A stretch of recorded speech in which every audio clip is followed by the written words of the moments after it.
नहीं, अभी तक तो देखिए यही मुआहदा अगर काम कर जाए तो शायद और किसी फोर्स की ज़रूरत ना पड़े। और आपने जैसे मैंने कहा कि आपने एक बॉन्डेज दिखानी है, रिजल्ट दिखाना है, पीस टाइम में दिखाना है। मेरा जोर इस पे है। जंग के दिनों में आपको दुनिया दुश्मन आपको टाइम नहीं देता।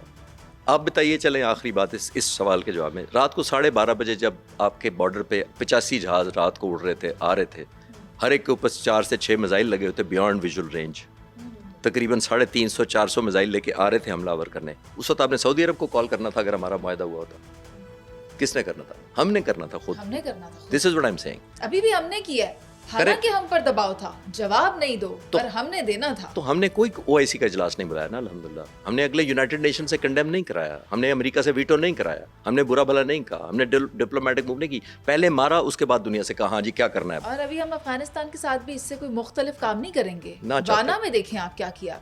हमने तो आपके साथ जाते जाते आकर बैठ गए कि हम पीस टॉक करेंगे। आप हमारे नेबरिंग कंट्रीज हैं, मगर वो हम की बात नहीं चाहते। मगर अब हम क्या वाना का जवाब देने के बाद फिर सोचेंगे कि हमने क्या करना है, बिल्कुल वैसे ही जैसे भारत के साथ किया था। देखिए, मैं भारत से इसको इक्वेट नहीं करता। इधर जब भी होगा, जितना हुआ भी है वो अनविलिंगली हुआ है, बाय चॉइस नहीं हुआ, एक्साइटमेंट नहीं हुआ। मुत्तकी की स्टेटमेंट्स तो बाय चॉइस और बाय विल थी ना। नहीं, उनको कर लेने दें। हमने अपना स्टैंस रखना ना। हम दूसरे को मुंह लाल देख के हम अपना मुंह लाल नहीं करते। हमारा अपना ग्रेस है, हमारे मुल्क की एक अपनी फॉरेन पॉलिसी है, हमारी एक नेशनल इंटरेस्ट है। हमारी नेशनल इंटरेस्ट ये है कि हम टू फ्रंट नहीं लड़ते और लड़ना चाहते नहीं हैं। हमारी कैपेसिटी भी नहीं है, हमने बिल्ड भी नहीं किया कभी। हमारी फोर्सेस बिल्ड नहीं है टू प्रॉन्ग लड़ने के लिए, डिज़ाइन वाइज। ये नहीं कि हौसले वाइज, दोनों का फ़र्क है। डिज़ाइन वाइज नहीं करते कि डिज़ाइन होता है ना कि हमारी ये फौज इधर है, इतनी कोरें उधर लगेंगी, इतने फाइटर जहाज़ यहाँ हैं, इतने फाइटर जहाज़ उधर। नो, एम्प्लॉय होगा। और अभी भी मैं कह रहा हूँ कि अभी हमने जो किया है बाय अनविलिंगनेस किया है, बाय कंपल्शन किया है, नॉट थ्रू एक्साइटमेंट। और अगर हम मारेंगे भी खुदा ना खास्ता अगली दफ़ा, तो हम फिर सेलिब्रेट नहीं करेंगे इसको। हमारा ब्रदर मुल्क है, उनके इतने लोग हमारे मेहमान रहे हैं। और जो मैंने लास्ट प्रोग्राम में आपके क्लियर किया था कि आप मुत्तकी साहब के बात मुझे याद आई, उन्होंने हिंदुस्तान में कहा कि पाकिस्तान हाल देख ले, ब्रिटिश का, उनको शिकस्त दी हमने, रूस का और फिर अमेरिका का। तो मैं रिपीट करता हूँ, अगर किसी ने मिस कर दिया तो भाई, इन तीनों मुल्कों ने या तीनों एम्पायर्स ने आपके मुल्क पर कब्जा किया था, आपके रिसोर्सेज पर कब्जा किया था, आपकी जगह छीन ली थी। तो हमने तो आपको अपनी जगह दी थी, तो आपका ये हमारे साथ सलूक करे, तो हमारा तो डिज़ाइन ही कोई नहीं है।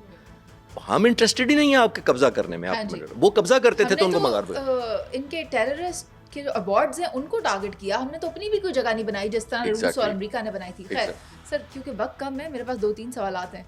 मैं आपसे पूछना चाहती हूँ कि लद्दाख में क्या चल रहा है। चीन भारत के अंदर घुस रहा है, वो वापस जाने को, बैक ऑफ करने को तैयार नहीं है। तो इंडिया इस वक्त 2 फ्रंट्स पे हॉस्टिलिटी फेस कर रहा है, एक हमारे साथ पाकिस्तान वाले पे, एक लद्दाख पे, और दूसरा हम गवादर पर भी अपना नोटम जारी कर चुके हैं और वहाँ पर भी हमारी मशकें जारी हैं। तो भारत को ज़्यादा परेशानी में मुब्तला तो नहीं हो गया? लद्दाख का सवाल आते ही आपको एक, फिर मैं बड़ा हिस्ट्री का शौकीन हूँ, तो मैं हिस्ट्री से जल्दी हम समझ भी लेते हैं, रिलेट कर पाते हैं। 1962 इन्होंने चाइना के ख़िलाफ़ कन्फ्रंटेशन की थी, और 1962 में जवाहरलाल नेहरू प्राइम मिनिस्टर थे उनके, जो फाउंडिंग मेंबर थे इंडिया के। He was the prime minister.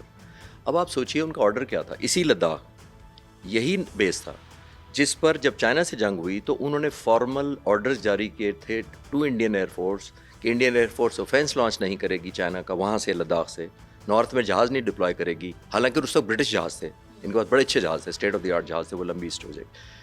2 चीज़ें करेगी सिर्फ इंडियन एयरफोर्स, एक मेडिकल इवैक्यूएशन और एक ट्रांसपोर्टेशन लॉजिस्टिक का काम करेगी। लद्दाख बेस यूज़ होगा, कोई ऑफेंस नहीं लॉन्च होगा। अगर वो हाल उस वक्त था इनका, तो माइंडसेट आज भी वही है। तो ये ऑफेंस कोई चाइना के साथ बिल्कुल मेरा नहीं ख्याल कि किसी स्टेज पर करेंगे, वरना तो मोदी साहब कुछ भी कर सकते हैं। लेकिन एज ए एनालिस्ट मैं अर्ज कर सकता हूँ कि मेरा नहीं ख्याल कि उधर कुछ ऑफेंस लॉन्च करने की पोजीशन में है, क्योंकि चाइना कहीं ज़्यादा स्ट्रांग है मिलिटरीली, और ख़ासतौर पर एयरफोर्स, कोई कंपेरिजन कोई नहीं। इस बारे में क्या ख्याल है कि इंडिया ने INS विक्रांत को अरेबियन सी में रवां कर दिया और उसके ऊपर तैयारे मौजूद हैं। पाकिस्तान की PAF की क्या तैयारी है INS विक्रांत को काउंटर करने के लिए? अब मैं लाइटर जवाब ही देना शुरू कर दूं, क्योंकि इतने दफ़ा मैंने सीरियस दिया कि वो लोग समझेंगे कि ये ऐसे ही करता रहता है। विद ड्यू अपॉलॉजी, मेरा ख्याल है कि वीडियो गेम बना लें विक्रांत की वो, और वीडियो गेम में ले आया करें, क्योंकि रियल लाइफ में तो मैंने 30-40 साल से नहीं देखा विक्रांत को निकलते हुए, नेवर।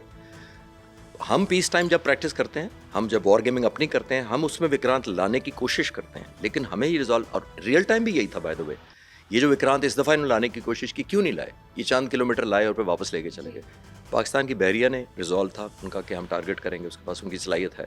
पाक फ़िज़ाइया का एक डेडिकेटेड फ्लीट था जिसने टारगेट करना था। ये मैं आपको बता सकता हूँ कि एंटी विक्रांत हमारा मिशन तैयार थे। और वो अपना INS विक्रांत लाकर यू टर्न लेकर वापस चले गए। वो यू टर्न इसीलिए ले लिया था कि सर्वाइवल इसमें था, और अगर विक्रांत डूब जाता तो उनका बहुत बड़ा माइट और गरूर डूब जाता, समंदर की तह में चला जाता, कि उन्होंने सोचा कि ये प्राइस कहीं ज़्यादा है। तो इस विक्रांत का मुझे आज तक ना वो समझा पाए कि क्यों लिया था। ये विक्रांत लेना इनको चाहिए था अगर इन्होंने अफ्रीका में जाके जंग लड़नी थी या कहीं जाके ताइवान के साथ लड़नी थी।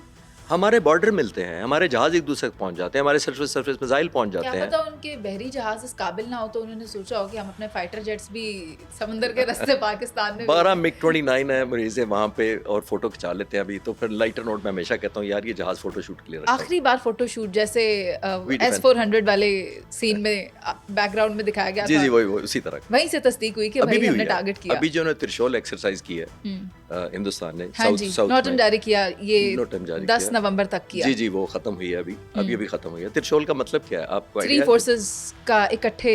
नहीं त्रिशूल का लफ्जी मतलब क्या है? त्रिशूल इनका एक वो है हिंदू लॉर्ड शिवा, ये उसका नेजा होता था, उसके 3 मुंह होते थे नेजे के, तो ये वो नेजा वाला था। अच्छा जी वो जो इनके भगवान के हाथ में होता है वो होता है। और उसका नहीं और इसका मतलब क्या है शिवा का? लिटरल सेंस में मतलब है, शिवा उसको कहते थे नेजे को, और उसका लिटरल सेंस है to eliminate evil and restore balance of power. अब ये इस शिवा के थ्रू एलिमिनेट इवल अच्छा एंड रिस्टोर बैलेंस करना चाहते हैं। लेकिन ये इक्वेशन बैलेंस नहीं कर सकेंगे। अल्लाह के शुक्र है। अच्छा, मैं आज पहली बार ये आप ही से सुनूंगी जो मैं आपसे सवाल करने लगी, क्योंकि मैं सुनना चाहती हूँ कि पाकिस्तानी फाइटर जेट्स ने किस तरह इंडिया के कटिंग एज फाइटर को चाइनीज़ गियर के ज़रिए हलाल किया। How did that happen? ये तो एक अलग प्रोग्राम हो सकता है। ये आखिरी सवाल है मेरा। नहीं बहुत अच्छा सवाल है, बट इसको ये किया था मनीज़े कि अल्हम्दुलिल्लाह मैंने जैसे पहले भी शायद इनफॉर्मली आपके प्रोग्राम में भी कहा हो, ये वन डायमेंशनल नहीं था। ये जिसको हम मल्टी डोमेन कहते हैं, मल्टी डोमेन अब टर्म बन गया जो हमने कॉइन की है अल्हम्दुलिल्लाह। अब सारी दुनिया हमसे पूछना चाह रही है कि मल्टी डोमेन ऑपरेशन क्या होता है। हाँ जी। ये मल्टी डोमेन ये होता है कि हमने इंटीग्रेट किया हुआ था ज़मीन पे जो एयर डिफेंस कंट्रोलर्स हैं, जो वेपन फायरिंग करने वाले हैं, जो सर्वेलेंस रेडार्स हैं उनको, फिर हवा में हमने किया हुआ था पीछे उड़ने वाले एयर टू एयर रिफ्यूलर, फिर इलेक्ट्रॉनिक वॉरफेयर जहाज़, फिर आगे फाइटर जहाज़, आसमान से सैटेलाइट से पिक्चर जो ज़मीन पर आ रही है, ज़मीन पर कंट्रोलर्स बैठे हुए हैं, और फिर साइबर वॉरियर्स जो बैठे हुए हैं ज़मीन पर अपने स्कोप्स के ऊपर जैमिंग करने, जिन्होंने गॉडजिला की कॉल में सुनाई थी, सुनाई थी, निकाल के उठा ली थी आवाज़, ये वो लोग हैं जो बैठे हुए हैं। तो ये मल्टी डोमेन होता है। जहाज़ अब स्टैंड अलोन नहीं लड़ते, और मैं अक्सर यूज़ करता हूँ, ये ऑर्केस्ट्रेट किया जाता है, जैसे म्यूज़िक ऑर्केस्ट्रेट किया जाता है, रिदम होता है, अपना अपना जगह होती है, अपनी अपनी पिच होती है। ये उसी तरह हर जहाज़ अब एलिमेंट ऑफ वॉरफेयर है। अब ये एक और आखिरी ज़रूर मैं कहूँगा कि जो हमने बिल्कुल नई डायमेंशन इंडिया को सरप्राइज़ किया वो है ड्रोन्स। हमारे ड्रोन्स सैकड़ों की तादाद में 20 से कुल को वज़न बारूद उठाए हुए इनके सब बड़े शहरों पर उड़ रहे थे। 400 to 700 किलोमीटर डीप इनसाइड गए हुए थे, और इंडिया उनको नहीं शूट कर सका, और कई घंटे दिल्ली के ऊपर उड़ते रहे, और इनके मोदी के गांव गुजरात पर उड़ते रहे। Because it was all dark, right? Not dark, because they were so small and they were so electronically protected. उसकी तफसील मैं नहीं बता सकता। Protected, और अपने आप को डिसीव कर पाए, और घंटों उड़ते रहे, तो इंडिया को मौका ही नहीं मिला उनको शूट करने का। और उसकी तफसील तो आप देंगे ना सर, जो हमने इसराइल के ड्रोन्स गिराए, इंडिया ने उड़ाए इसराइली ड्रोन्स। इंडिया नहीं, पॉसिबली इजराइलियों ने उड़ाए वहाँ से।